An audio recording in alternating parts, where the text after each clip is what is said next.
Good morning, everybody, and a happy Friday morning. I hope everybody that celebrates Thanksgiving had a fabulous Thanksgiving. I'm going to be eating turkey for days. Unbelievable. All right. Of course, there's lots of news. Let's just jump in and cover what we have. Welcome back. Let's go.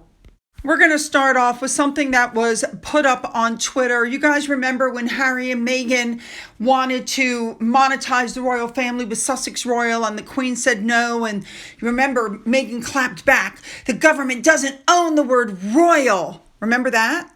Looks to me like somebody does own the word royal. This came from their latest trademark application. Oh, God. Karma! It's a thing. Moving on. All right, next up, I'm not going to give her name, but one of my subscribers wrote to me. We discussed Polo before, and she said that the real Polo community is not reflected accurately in the Netflix docuseries, and that one of the real Polo people put this up. His name is Ron Allen. He's a real voice in the Polo community, and this is what he's had to say about it, and it really is a disgusting representation of Polo. The next thing I want to bring you guys up to date on is Harry's court case, because his case against the News Group newspaper is still active. So in January, he's going to be returning to the UK. It's because he needs to go in front of the judge. Now, you remember there were initially over 30 claimants, and now there's only 2 left whose claims are still alive. And so Harry is just going to keep going and going and going. I've told you guys before, Harry's attorney is probably already shopping for a vacation home because this case is set to cost a whopping £38 million. In written submissions, David Sherborne said that his current cost budget is almost £18,400,000. Unbelievable. They're attempting to set a date. They're hoping January 14th. Are you ready for this? January 14th of 2026. It just keeps going. Now, one of the things that just came out is that Harry reached out to Doreen Lawrence in a text message in 2022, alerting her that she might have a privacy claim against the publisher of the Daily Mail.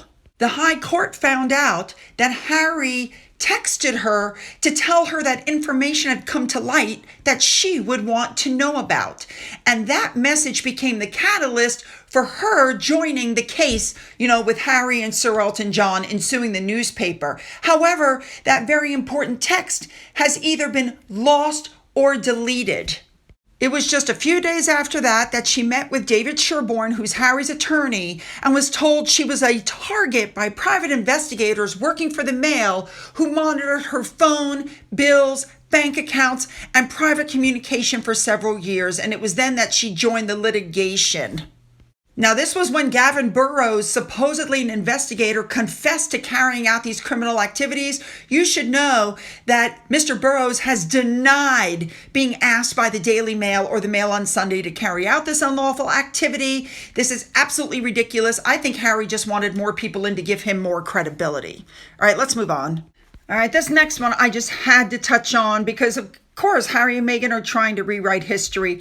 How many different versions of how they met have we heard? How many different versions of her miscarriage have we heard? How many different versions of where Archie was born have we heard? Oh, I can't have it at Portland because you can't do a photo op outside and it would block the emergency room, only to find out that there was no emergency room and Fergie took her pictures out there.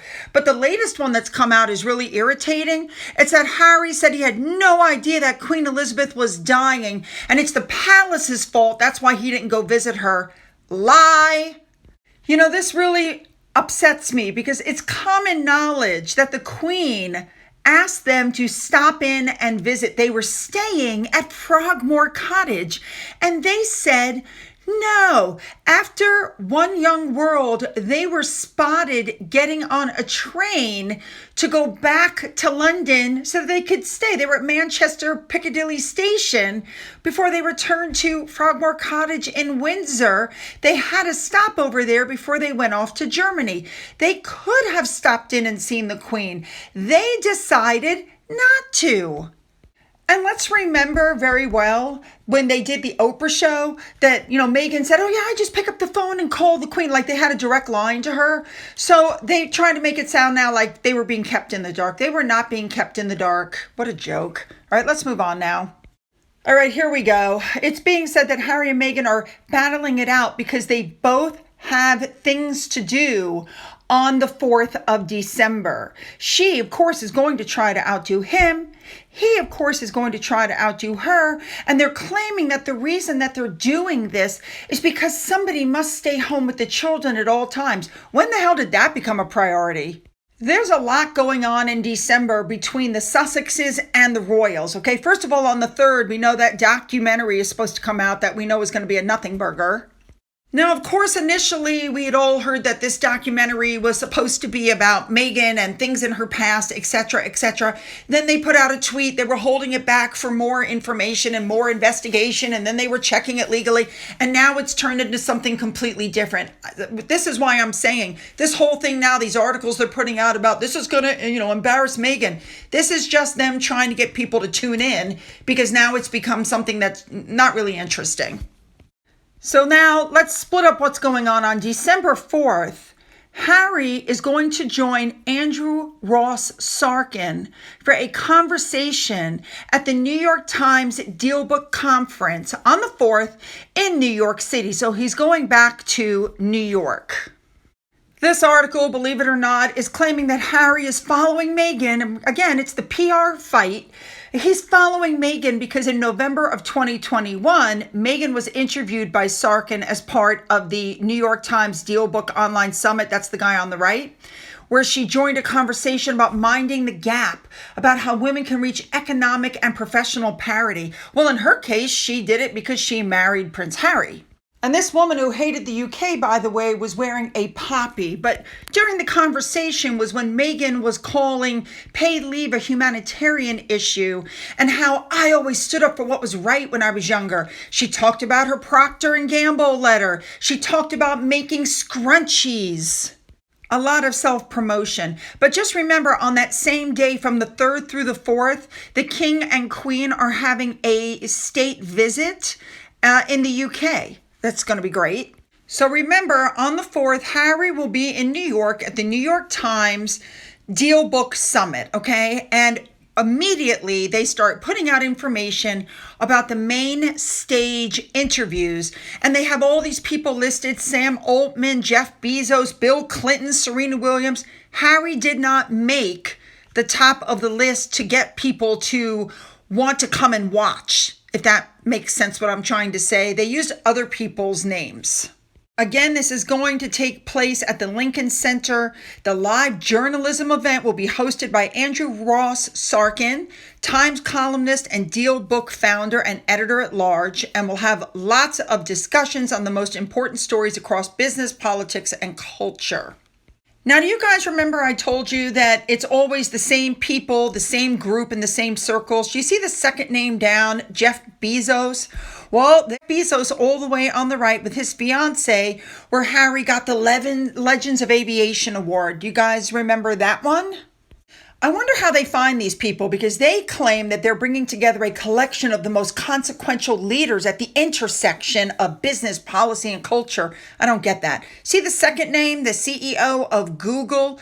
Well, let's not forget that Google chose Travelist, which is Prince Harry's baby, for emissions data on flight searches. Now, I got to be honest, when I go searching for a flight, I don't look at my emissions. Why the hell should I when even Prince Harry doesn't do that? I mean, come on. Now, look at the bottom of the page above Prince Harry, and who was there? Serena Williams. Remember, Harry is Serena Williams' coach through BetterUp. You guys remember that? Don't forget that Serena was seen at Polo right after Harry and Meghan were married. Serena was at the wedding. And not that long ago, when the Polo show, which, the trailer just dropped, came out, there was Serena Williams on the field standing there with Meghan Markle. You guys get what I'm trying to say. Now, on December 4th in Los Angeles, Meghan is supposed to attend the 2024 Paley Honors Fall Gala, where she's going to honor, are you ready?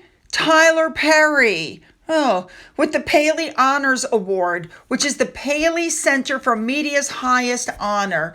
Now, apparently, Harry and Meghan were both on the hosting committee. Gee, go figure how Tyler Perry run it. But even though they were both on the committee, only Meghan is going to the event. So as I just said, he won this award by committee. So Harry and Meghan were on the committee. Who else was on the committee? Ariel Emanuel, the guy who runs WME. Whoopi Goldberg, Gayle King. I mean, you guys see where this is going. Oh, by the way, Ted Sarandos from Netflix was on there as well. We are aware that on the 6th, Catherine, the Princess of Wales, is going to be having her Christmas carol service at Westminster Abbey. Then we found out on the 10th that Harry is going to be doing something for Christmas with Scotty's Little Soldiers. It just never ends. All right, let's move on. All right, this next story came out. Now, I have already done multiple videos on BetterUp and the problems that it has. You can go into my channel, type in BetterUp, and all the videos will come up that can bring you up to speed. We do know that Harry brings in about $1 million a year as their chimpo, their chief impact officer. But we also know that this company has a negative impact on its workers. We know that it has been called a toxic boys club. People are discouraged to speak up when something isn't right. They use wartime language to push people to their limits. They claim that BetterUp was a psychologically unsafe place to work.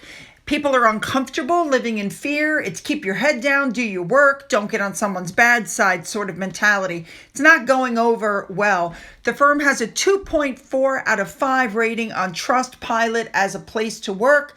And people are saying, one guy that got a job said, and I'm quoting, "I'm glad I backed out because I read reviews by former employees and it didn't look good. And it highlighted the poor pay pressure to sell and layoffs while they're paying Prince Harry $1 million a year. Glad I didn't go." Good for them. All right, let's move on. All right, we're going to end with this article that came out saying that Harry's accusations unfairly vilified Camilla, but points out he's the one that's the outcast. It's being brought up that Channel 4 has a new documentary called Queen Camilla, the Wicked Stepmother, a title that would not have existed had it not been for Harry's paranoid accusations. And what the articles are saying is that Camilla does not deserve this kind of treatment. They're saying the program presents itself as fair. I don't believe that, not with that kind of title.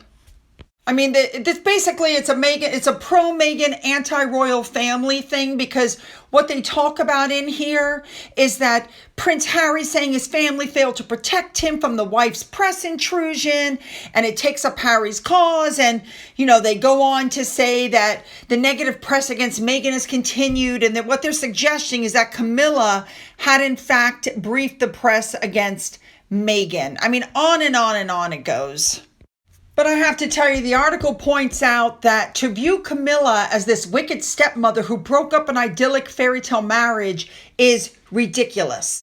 Listen, I liked Diana just like everybody else, but the truth is, Diana was a vulnerable, paranoid person who came from a broken home.